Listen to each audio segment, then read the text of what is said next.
UT, Texas Longhorns. As I mentioned at the top of the show, Sark called it vanilla. Vanilla. Your favorite Vanilla. ice cream. So that's great. Love a vanilla. huge win for you I'm and your horns. Yeah. Had a little bit of a twist to it. It wasn't just straight vanilla. Okay. Got to see Quinn Ewers. Yeah. Got to see my boy Isaiah Neyor. Yeah. Transfer Wyoming. from Wyoming.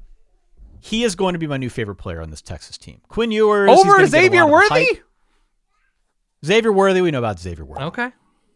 Bijan. But Isaiah Neyor, the transfer down from Wyoming, caught a bomb from Quinn Ewers and had, if you look at his numbers when he was at Wyoming, had a crazy 16.8 average yards per target, which means this is a fellow who can take the lid off the defense. If you're Texas, you're thrilled to have that kind of weaponry out wide, especially opposite Xavier Worthy, who had a bit of a coming out party last season. So this is potentially a big game pair of wide receivers that, with a new quarterback, provided they can stay healthy and consistent at quarterback, can definitely give a game-breaking quality to this Texas offense that they have sorely lacked.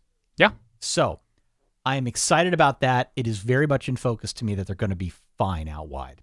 They're also going to be fine when it comes to the running back situation. Bijan Robinson didn't play in the spring game. We did get to see Roschon Johnson, who had a pretty good football game in limited action. They will be fine there as well.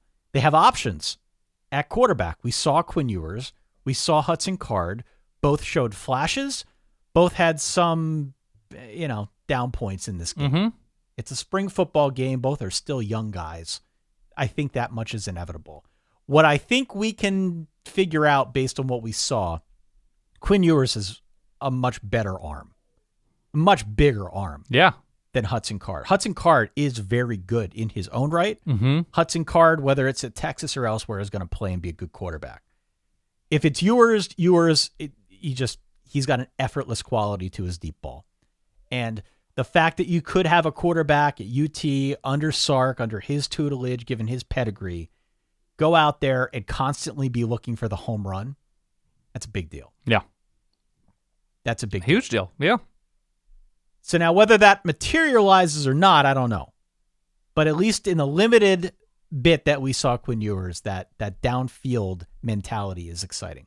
Agree. Where I'm real curious, though, what's still very blurry to me is along the lines. This is a team that literally could not field two separate teams in this spring game because they did not have enough offensive linemen to do it. Yeah. That's not good. No. That's not good. Nope. So whether it's due to injury, whether it's due to talent, whether it's due to recruiting, there's a whole multitude of reasons why that circumstance is the way it is. But need to improve along the lines. They were especially vocal as a defensive coaching staff this spring talking about how they felt they were better at stopping the run. Okay. They weren't very good at stopping the run in the spring. They weren't very good at stopping much last year. They weren't very good at stopping much, yeah. But especially the run. That was one of their proud points of emphasis building up to the spring game. They weren't very good at doing it. Maybe it was a one-off. I don't know. Okay. But that is an area where we've talked about it before. They need to get better. They know they need to get better. They brought it up in repeated interviews that they felt they were better. Maybe they'll be better in September, but they weren't necessarily better on that weekend in April, this past weekend. Yeah. So we'll see. That the line play, definitely defensively on the whole, those things are going to be blurry things that are out of focus until the season gets a little bit closer. But offensively, there should be no shortage of skill talent. Not at quarterback, running back, wide receiver. We know Sark can coach offense. So they're going to score. It's just a matter of, can their defense live up to its side of the bill? Counterpoint, they may not score as they did for long stretches last year. Yeah, they might not. Somehow the Texas offense last year was all gas and brakes, and that is not a winning formula in the long term. So we'll see. I'm not terribly concerned about Texas and even their offensive line. I think they've got two huge bodies coming in. Banks was a 5-star locally who was committed to Oregon forever until Mario Cristobal left. I think it's Cam Williams, another big body coming in.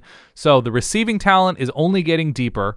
The offensive line talent will show up. I mean, it's what Kyle Flood is coaching the offensive line and is an offensive coordinator, at least a co-coordinator there. I'm not terribly concerned about the Texas offense. I think they're going to get things figured out. The question to me is evaluating and developing a much meaner, more sound defense. Yeah. Because, it's true. Again, can win a bunch of games 45-42, but that formula also means you lose them that way. So I think we need to see a lot more from either the existing players or a focus on the recruiting trail on guys who are going to raise the ceiling of this team considerably because of an angry, successful defense under Pete Kwiatkowski.